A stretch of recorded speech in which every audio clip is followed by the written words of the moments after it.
बच्चों, कक्षा 12 के जीव विज्ञान विषय की इस कक्षा में आप सबका स्वागत है। आज हम आप सबके साथ आनुवंशिकता विषय का अध्ययन करेंगे।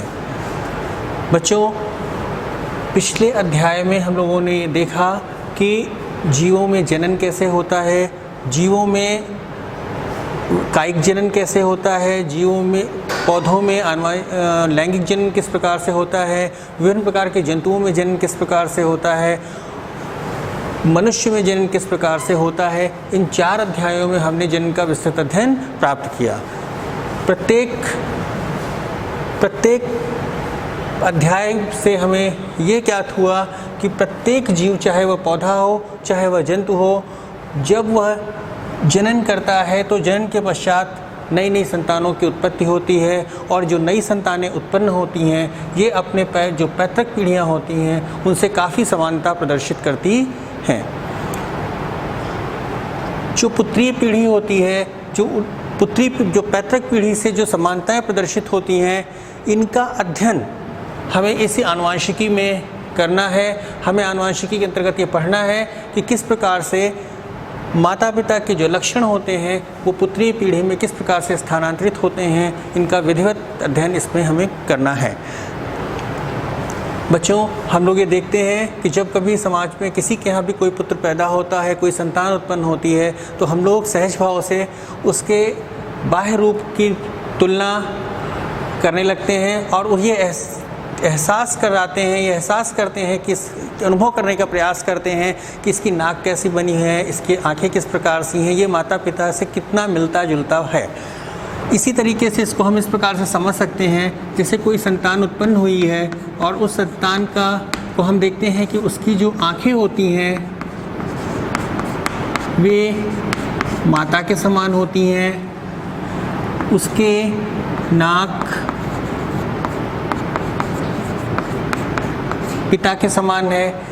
इस चीज़ों से, इन दोनों बातों से हमें एक चीज़ का निष्कर्ष निकलता है कि माता पिता के सीधे गुण का जो गुण है वो सीधे ही इस संतान में नींव पीढ़ी में, संतत पीढ़ी में स्थानांतरित हो रहे हैं। इसी के साथ साथ हमें यहाँ पर कुछ अन्य भी प्रभाव देखने को मिलता है। हमें ज्ञात होता है कि उसके जो ओंठ हैं वो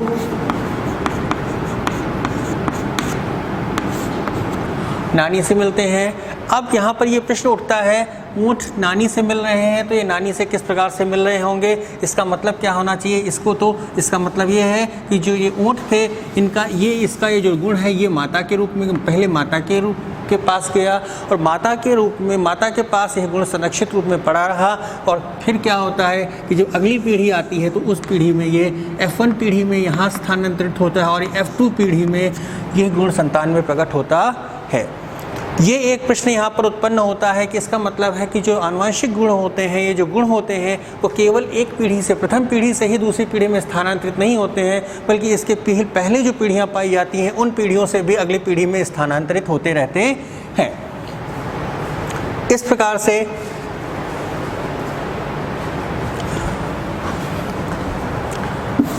बहुत से ऐसे गुण भी होते हैं जो F2 पीढ़ी या F3 पीढ़ी के बाद, 3 पीढ़ियों के बाद प्रकट होकर सामने आते हैं, और जिससे हमें इस बात का एहसास होता है कि ये कहीं न कहीं पूर्वजों में ऐसे लक्षण विद्यमान होंगे। बहुत सारी बीमारियां जीवों में ऐसी पाई जाती हैं। डॉक्टर्स उसके बारे में इतिहास जब उसका पूछते हैं तो सबसे पहले ये प्रश्न करते हैं कि आपके परिवार में एक पीढ़ी पहले, 2 पीढ़ी पहले या 3 पीढ़ी पहले ऐसा कुछ हुआ तो नहीं है। इसका तात्पर्य क्या होता है कि ये कुछ गुण ऐसे होते हैं जो पीढ़ी दर पीढ़ी, 2 पीढ़ी, 3 पीढ़ी, 4 पीढ़ी पहले से भी आज की जो वर्तमान पीढ़ी है इसको प्राप्त हो सकते हैं। इस प्रकार से हम देखते हैं ऐसे गुण, तो दूसरा टॉपिक हमारा है आनुवंशिक गुण। ऐसे गुण जो कि पैतृक पीढ़ियों से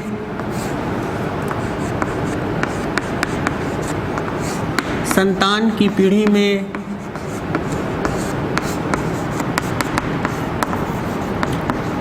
स्थानांतरित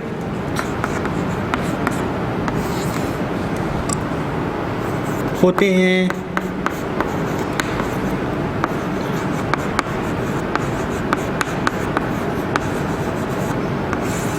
आनुवंशिक गुण कहलाते हैं।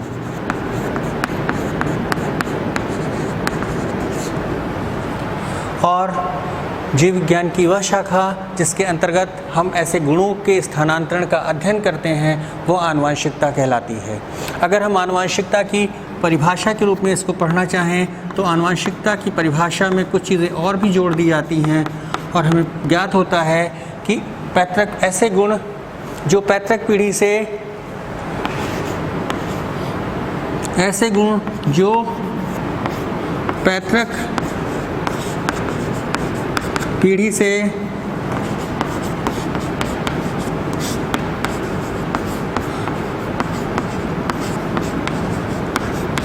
संतान की पीढ़ी में स्थानांतरित होते हैं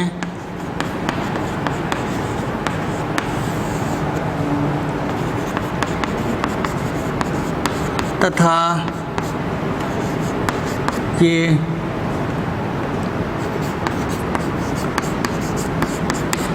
समानता व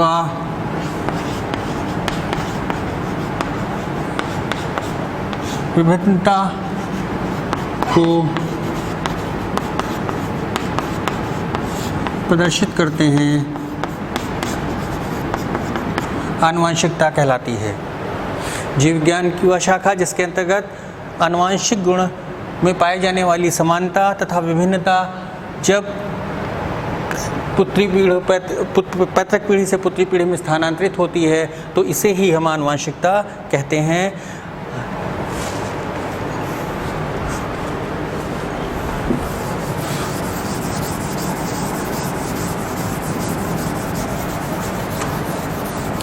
आनुवंशिकता का जैसे शब्द ही ज्ञात होता है, आनुवंशिकता का जो शब्द होता है अगर हम इसका ही डिस्क्रिप्शन करते हैं तो हमें ये ज्ञात होता है कि आनुवंशिकता जो शब्द होता है ये 3 शब्दों से मिलकर बना है। अनु, वंश और अनु से समझ सकते हैं अनुसरण, वंश के लक्षण, अर्थात वंश के लक्षणों का जो अनुसरण होता है वही आनुवंशिकता कही जाती है। अंग्रेजी में जो जेनेटिक्स है, अंग्रेजी में इसे हम जेनेटिक्स कहते हैं, जो कि ग्रीक भाषा के वर्ड जेनेसिस से मिलकर के बना हुआ है और जेनेसिस का तात्पर्य होता है टू बिकम, अर्थात वंश की परंपराओं का अनुसरण ही आनुवंशिकता होता है। आनुवंशिकता का जो क्षेत्र है, आनुवंशिकता का क्षेत्र आज के युग में आनुवंशिकता का क्षेत्र बहुत व्यापक हो चुका है। आनुवंशिकता का क्षेत्र इतना व्यापक है कि इसका उपयोग चिकित्सा जगत में, कृषि विज्ञान में, चिकित्सा विज्ञान में या अन्य बहुत से ऐसे क्रियाकलाप हैं जहाँ पे आनुवंशिकता का अध्ययन किया जा रहा है, आनुवंशिकता से वो संबंधित है। इस अध्याय में हम लोग आनुवंशिकी के जिन प्रकरणों का, जिन संदर्भों का अध्ययन करेंगे उनमें से कुछ प्रमुख निम्नवत हैं। जैसे कि इसमें हम मेंडल के नियम, मेंडल के वंशागत से संबंधित नियम जिसमें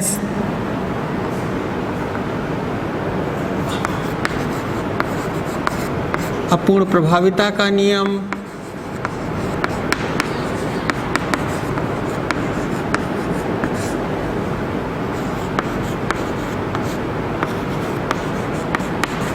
सहप्रभाविता का नियम,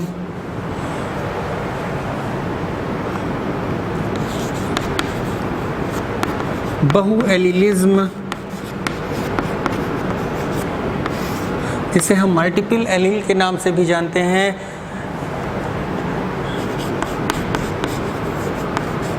रुधिर वर्ग व उनकी वंशागत,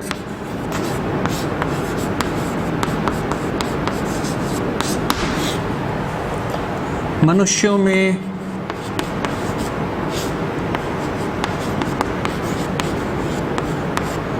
लिंग निर्धारण,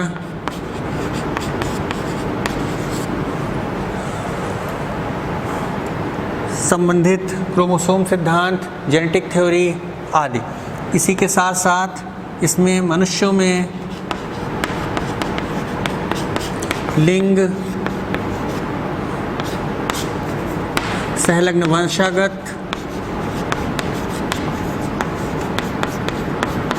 लिंग सहलग्न वंशागत लक्षण तथा इनसे उत्पन्न होने वाली बीमारियां, प्रमुख रूप से जिसके अंतर्गत हीमोफीलिया, वर्णांधता, सिकल सेल एनीमिया आदि आती हैं, उनका अध्ययन करेंगे। इसी के साथ साथ इसमें हम लोग कुछ सिंड्रोम्स का भी अध्ययन करेंगे, डाउन सिंड्रोम, टर्नर सिंड्रोम आदि आदि।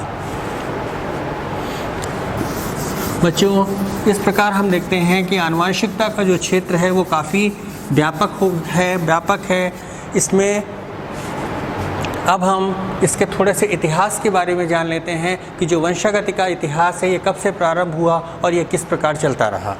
वंशागति जब से जीवन की उत्पत्ति के बाद जब जीवों के ऊपर अध्ययन काल प्रारंभ हुए, अरस्तु जिन्हें हम जीव विज्ञान का पिता भी कहते हैं, जब उन्होंने जीवों का वर्गीकरण किया या जीवों की उत्पत्ति के कारण की व्याख्या कैसे होता है ये बताया, उनके मन में भी एक ये निश्चित रूप से संभावना उत्पन्न हुई कि माता पिता के लक्षण उनकी संतानों में स्थानांतरित होते हैं, किंतु कैसे स्थानांतरित होते हैं इस बारे में जो उनका मत था उसको हम आपके साथ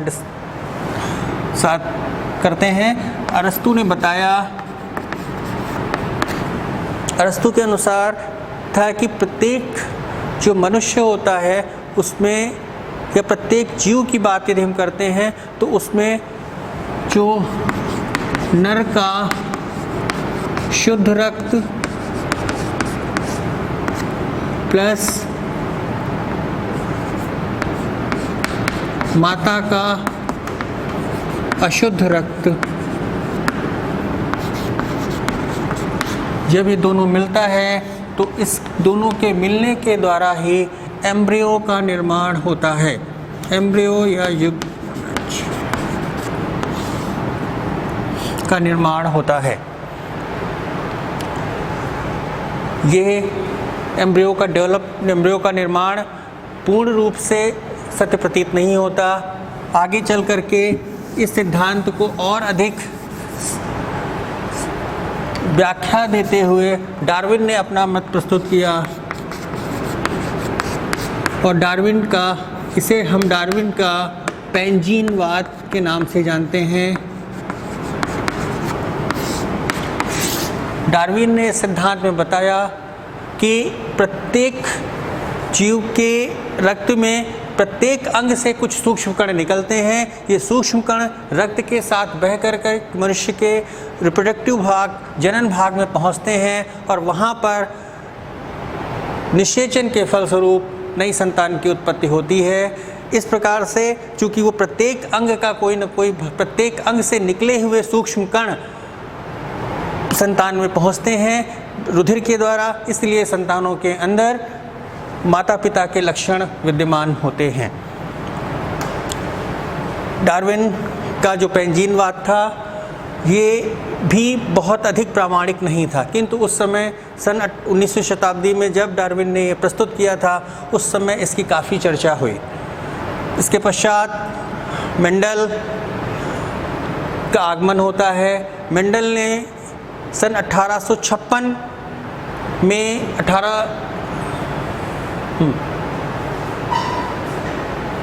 मेंडल ने 1856 में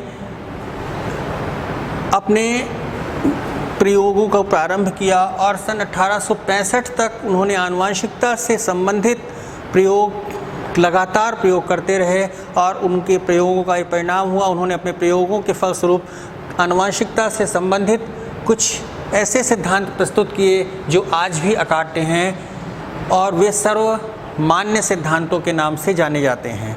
हालांकि जिस समय 1857 से 1865 के बीच में जब मेंडल ने वो काम किया उस समय पूरे विश्व में जैव विकास चरम पर था। जैव विकास में लैमार्कवाद और डार्विनवाद की व्याख्या बहुत तेज़ी के साथ हो रही थी। कोई भी वैज्ञानिक डार्विन के अलावा कुछ सुनने को तैयार नहीं था। डार्विन का पेंजीनवाद भी काफ़ी सर्वमान्य हो रहा था। उस समय मेंडल के द्वारा किए गए प्रयोगों को किसी भी वैज्ञानिक ने, किसी भी वनस्पति शास्त्री ने कोई ध्यान नहीं दिया और मेंडल का जो ये काम है, ये मेंडल के जो काम हैं, जो उनके प्रयोग हैं, वो बिना किसी पूर्णता के अपूर्ण रूप से ऐसे ही पड़े रहे। हालांकि मेंडल ने जो प्रयोग किए थे वो एनुअल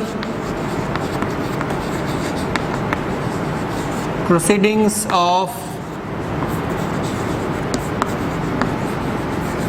नेचुरल हिस्ट्री नामक पत्रिका थी, जो कि ब्रून शहर से प्रकाशित होती थी। इस पत्रिका में मेंडल के आनुवंशिकता के नियमों का एक आर्टिकल जरूर प्रकाशित किया गया, जिसमें मेंडल ने अपने समस्त तीनों प्रयोग किए थे उसकी विधिवत व्याख्या प्रस्तुत की। इसके बाद हम लोग देखते हैं कि मेंडल 1866 में ये प्रकाशन हुआ था और 1866 के बाद सन 1884 में ये महामानव मेंडल जो हैं ये इस संसार से विदा हो गए और 1884 तक मेंडल के प्रयोगों पर किसी का कोई ध्यान नहीं गया। सन 1900 से 1905 के मध्य में, जिसे हम आनुवंशिकता की पुनः खोज के नाम से भी जानते हैं, हॉलैंड के वैज्ञानिक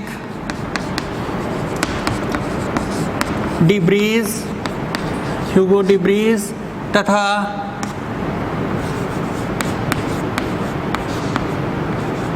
जर्मनी के वैज्ञानिक कोरेंस ने अलग अलग आनुवंशिकता पर प्रयोग करते हुए अपने अपने मत प्रस्तुत किए और उन्होंने अपने मतों का जब अवलोकन किया, जब उसका अध्ययन किया, तो उन्होंने पाया कि ये तो उसके परिणाम वही प्रदर्शित हो रहे हैं जो आज से 35 वर्ष पूर्व मेंडल ने दिए थे। मेंडल की इनके से दोनों वैज्ञानिकों के प्रभाव से इन दोनों के प्रयोगों का ये प्रतिफल हुआ कि मेंडल के नियम सन 1866 में प्रकाशित किए गए थे, उनकी पुनः खोज की गई और मेंडल्स के जो 3 नियम उन्होंने दिए थे उनकी प्रामाणिकता का आकलन किया गया और उसे पूर्ण प्रामाणिक माना गया। और इस प्रकार से मेंडल के द्वारा दिए गए आनुवंशिकता के नियम को प्रामाणिकता मिलती है और तथा उसी समय मेंडल को आनुवंशिकता का पिता के नाम से उनको एक उपाधि भी दी जाती है। और आज भी हम मेंडल को आनुवंशिकता के पिता के रूप में, फादर ऑफ जेनेटिक्स के रूप में जानते हैं। आइए अब इसके बाद हम लोग थोड़ा सा मेंडल के प्रयोगों के बारे में और थोड़ा सा मेंडल के बारे में भी जान लेते हैं। मेंडल का सूक्ष्म परिचय हम आपको यहाँ पर दे देते हैं कि मेंडल एक अत्यंत गरीब परिवार में पैदा हुए व्यक्ति थे। इनके यहाँ इनके जो पूर्वज थे, इनके माता पिता थे, वह माली का कार्य करते थे। परिणाम स्वरूप ये भी वनस्पति से काफ़ी अधिक जुड़े हुए थे। इनको भी पुष्पों का, फलों का, वनस्पति का काफ़ी अधिक ज्ञान था। मेंडल ने अपनी शिक्षा पूर्ण करने के बाद ये एक चर्च में इन्होंने एज ए पुजारी के रूप में इन्होंने कार्य करना प्रारंभ किया। वहीं कार्य करते हुए इनकी उच्च शिक्षा हुई। उच्च शिक्षा के बाद इन्होंने गणित विषय का अध्यापन भी किया।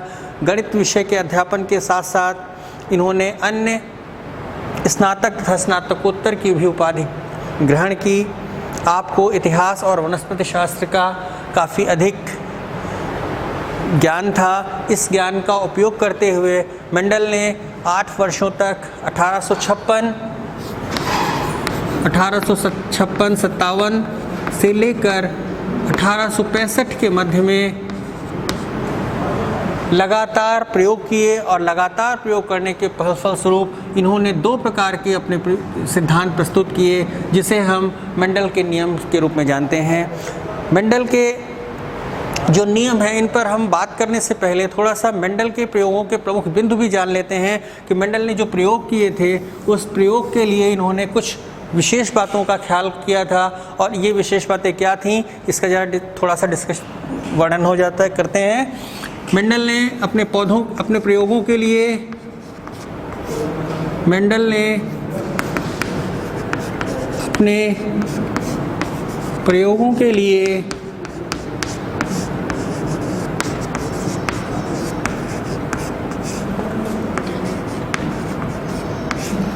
मटर के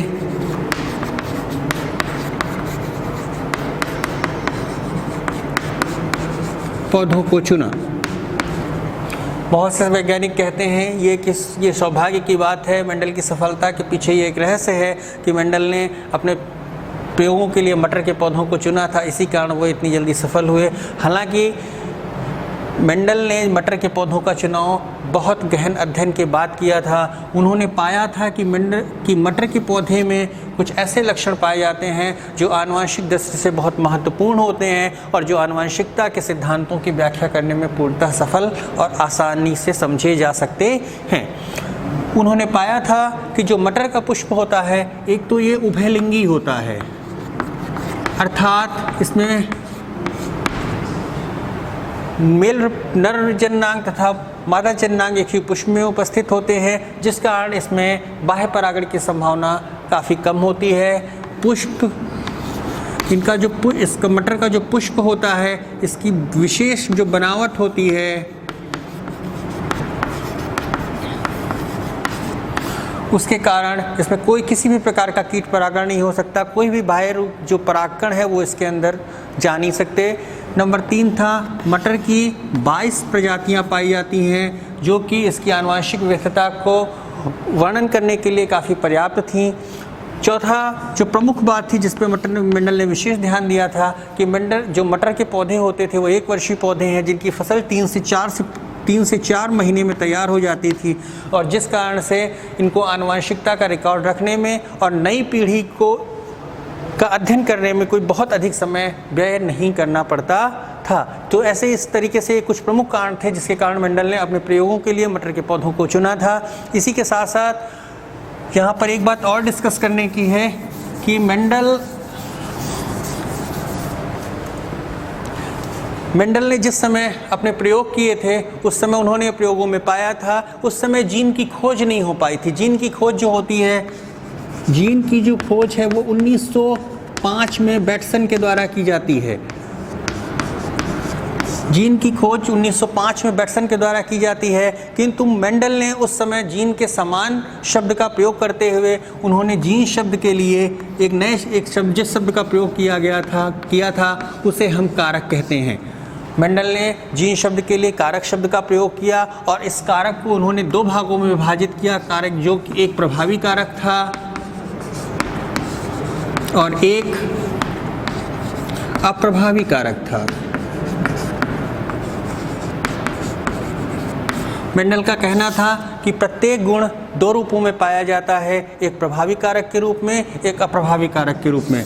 उन्होंने जब मटर के पौधों के कुछ विशेष लक्षणों का जो अध्ययन किया, उसमें से जो 7 गुण लक्षण थे जिसका उन्होंने अपने प्रयोगों के लिए प्रयोग किया था वे निम्न हैं। नंबर 1, तने की लंबाई, ये इसका प्रभावी कारक था लंबा, और इसका अप्रभावी कारक उन्होंने पाया बौना या नाटा। नंबर 2, पुष्प की स्थिति,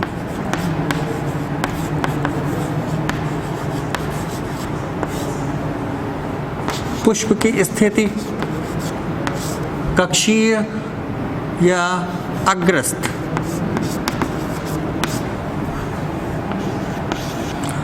पुष्प का रंग बैंगनी जो प्रभावी कारक था तथा सफ़ेद जो है ये इसका अप्रभावी कारक के रूप में उपस्थित था। फली की स्थिति, फूली हुई इसका प्रभावी कारक है और इसका अप्रभावी कारक जो उन्होंने देखा वो था संकीर्ण।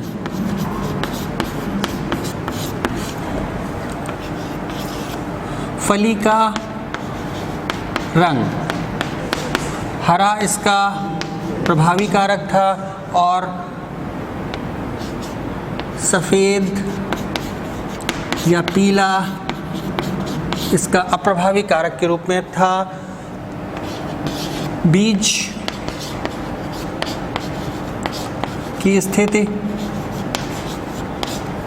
गोल इसका प्रभावी कारक था और झुर्रीदार इसका अप्रभावी कारक था। बीच का रंग यदि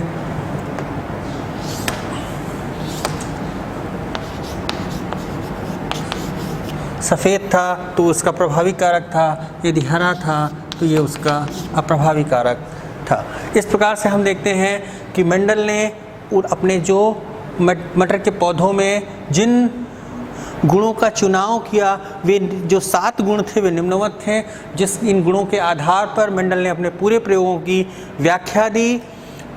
इस पे इन्होंने प्रभावी कारक और अप्रभावी कारकों का भी अध्ययन किया। और ये बड़े आश्चर्य की बात है कि मेंडल ने जीन की खोज से 40 वर्ष पहले ही जीन से मिलते जुलते शब्द की व्याख्या प्रभावी कारक और अप्रभावी कारक के रूप में कर दी थी। आज भी हम देखते हैं कि आज मेंडल के सिद्धांत पे ही हम कार्य करते हुए इसी जीन को हम एलील के रूप में जानते हैं। जीन 2 रूपों में पाया जाता है जिसे हम उसकी एलील फॉर्म कहते हैं। जो जीन का एलीलिक फॉर्म को ही मेंडल ने पूर्व समय में प्रभावी कारक और अप्रभावी कारकों के रूप में प्रस्तुत किया था। इस प्रकार से बच्चों हमने देखा कि मेंडल ने अपने प्रयोगों के लिए मटर के पौधों का चुनाव क्यों किया और मटर के पौधों में किन लक्षणों को लेकर के उन्होंने प्रयोग किया था। इसके साथ साथ यहाँ एक विशेष बात और भी थी कि जो मेंडल ने अपने प्रयोगों के लिए विशेष ध्यान दिया। मेंडल का जो सिद्धांत था वो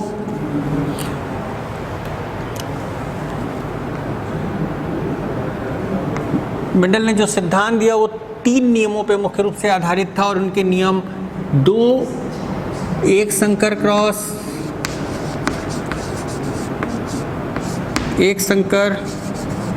क्रॉस और जो कि द्विसंकर